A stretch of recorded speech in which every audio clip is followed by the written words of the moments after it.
और आज मैं आपसे बात करना चाहता हूं कि हमें से बहुत से भाई बहन हैं जो डिप्रेशन में अपने जीवन को व्यतीत कर रहे हैं। हो सकता है आप भी उनमें से एक हो जो तनाव में है, डिप्रेशन में है। तो आज शाम में मैं आपको उत्साहित करूंगा, और यदि आपने इस प्रकार से किया तो प्रभु आपको इस डिप्रेशन से बाहर निकाल देंगे। हो सकता है आपके जीवन में कुछ ऐसा हुआ जिसके कारण आप डिप्रेस हो गए हैं। हो सकता है किसी अपने ने आपको छोड़ दिया हो, या फिर आप असफल हो गए हों, या फिर आपको अपना भविष्य मानो अंधकार में नजर आ रहा है। हो सकता है इसलिए आप अपने जीवन में डिप्रेस हो रखे हों, या फिर परिवार में लड़ाई झगड़ों के कारण हो सकता है आप डिप्रेस हो। तो आज शाम में मैं आपको उत्साहित करूंगा। हम बाइबल में यिर्मयाह के विषय में पढ़ते हैं। यिर्मयाह भी अपने जीवन में डिप्रेस हुआ। क्यों? क्योंकि उसका विरोध हुआ। क्योंकि वो तो अच्छा जीवन जी रहा था, वो तो परमेश्वर का काम कर रहा था, उसने तो कोई भी गलती नहीं की, लेकिन उसके बावजूद लोग उसकी निंदा करते हैं, उसके बावजूद लोग उसको दुख देते हैं, उसके बावजूद लोग उसके विरोध में कार्य करते हैं। इसलिए वो डिप्रेस हो गया। वो कहता है कि मैं इस धरती पर पैदा ही क्यों हुआ?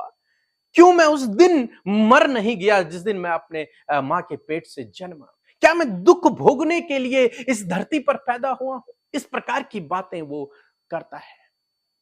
लेकिन दोस्तों, परमेश्वर के पास यिर्मयाह के लिए एक उत्तम योजना है। परमेश्वर के पास उसके लिए एक बेहतर प्लान है यिर्मयाह के लिए। और हो सकता है आपके जीवन में भी कोई कारण हो जिसके कारण आप डिप्रेस हो रखे हो, लेकिन आज शाम में मैं आपसे कहूंगा कि परमेश्वर के पास आपके लिए उत्तम योजना है। परमेश्वर के पास आपके लिए बेहतर प्लान है। आपको क्या करना है? आपको परमेश्वर के पास आना है। प्रभु यीशु मसीह कहते हैं, हे बोझ के तले दबे और थके मांदे लोगों, मेरे पास आओ, मैं तुम्हें विश्राम दूंगा। प्रभु यीशु मसीह आपको निमंत्रण देते हैं, कहते हैं कि यदि तू डिप्रेस है, यदि तू परेशान है, यदि तू थक गया है, यदि तेरे ऊपर बोझ है, तो मेरे पास आ। मैं तुझे विश्राम दूंगा, मैं तुझे शांति दूंगा, मैं तुझे आराम दूंगा, मैं तुझे आनंद दूंगा, मैं तुझे सांत्वना दूंगा, मैं तुझे अपने गले से लगा दूंगा, मैं तेरे साथ में रहूंगा। परमेश्वर आपसे वादा करता है। एक वचन हम लोग पढ़ेंगे, भजन संहिता की किताब उसका 42 अध्याय और 11 पद, जहां पर कुछ इस प्रकार से लिखा है, हे मेरे प्राण, तू क्यों गिरा जाता है? तू अंदर ही अंदर क्यों व्याकुल है? परमेश्वर पर भरोसा रख, क्योंकि वह मेरे मुंह की चमक और मेरा परमेश्वर है। मैं फिर उसका धन्यवाद करूंगा। आमीन। यहां पर भजनकार भी कुछ ऐसे ही दौर से होकर गुजरे। तब भजनकार कुछ इस प्रकार से कहते कि हे मेरे प्राण, तू क्यों गिरा जाता है, तू क्यों व्याकुल है? अपने आप को समझाते हैं कि हे मेरे मन, तू क्यों व्याकुल हो रहा है? परमेश्वर पर भरोसा रख। वो अपने मन को समझाते हैं कि तू परमेश्वर पर भरोसा रख, क्योंकि वही मेरे मुख की चमक है, मेरा उद्धार है। वही मुझे छुटकारा देगा इस परिस्थिति से जिससे होकर मैं गुजर रहा हूं। वही है जो मेरे मुख की चमक है, वही है जो मेरा उद्धार है, वही है जो मुझे छुड़ाएगा, वही है जो मुझे बचाएगा। इसलिए तो चिंतित मत हो, इसलिए तो निराश मत हो, इसलिए तो व्याकुल मत हो, परमेश्वर पर भरोसा रख। आज आपको यही करना है। आपको परमेश्वर के करीबी में आना है और उस पर भरोसा रखना है। मैं आपको विश्वास दिलाना चाहूंगा कि प्रभु आपको उस डिप्रेशन से बाहर निकाल देंगे। एक और वचन हम लोग पढ़ेंगे, भजन संहिता 34 उसका 17 और 18 पद। धर्मी दुहाई देता है और यहोवा सुनता है और उसको सब विपत्तियों से छुड़ाता है।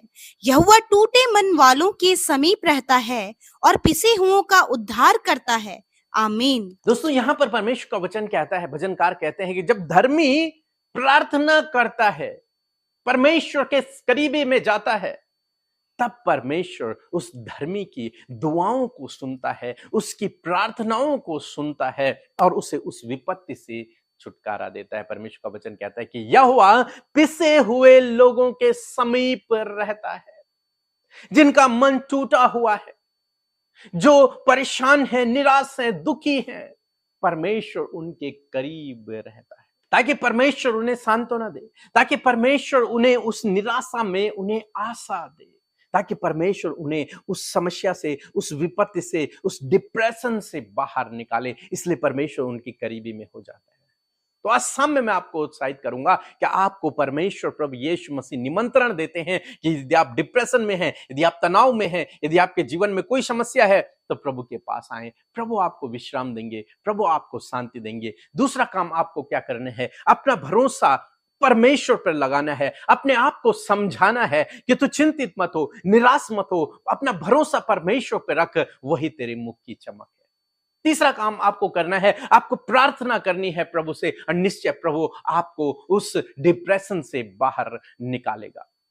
बीते दिनों एक बहन ने हमें फोन किया कि वो लगभग 22 साल से डिप्रेशन में थी और उसकी दवाइयां खाया करती थी। जब उन्होंने हमारे साथ में रोज सुबह शाम प्रार्थना करना शुरू किया, तो कुछ ही समय में प्रभु ने उन्हें उस परिस्थिति से बाहर निकाल दिया और डॉक्टर ने उन्हें दवाई खाने से मना कर दिया कि तुम्हें अब दवाइयों की जरूरत नहीं है, तुम बिल्कुल ठीक हो गई हो।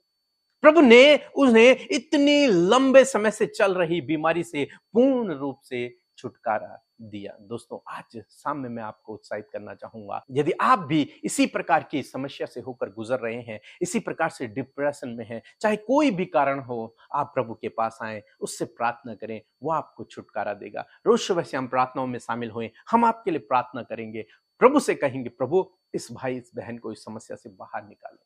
निश्चय प्रभु आपकी प्रार्थना को सुनेगा और इस समस्या से आपको बाहर निकालेगा। सो प्रभु आपको इस वचन के द्वारा बहुतायत से आशीष दे।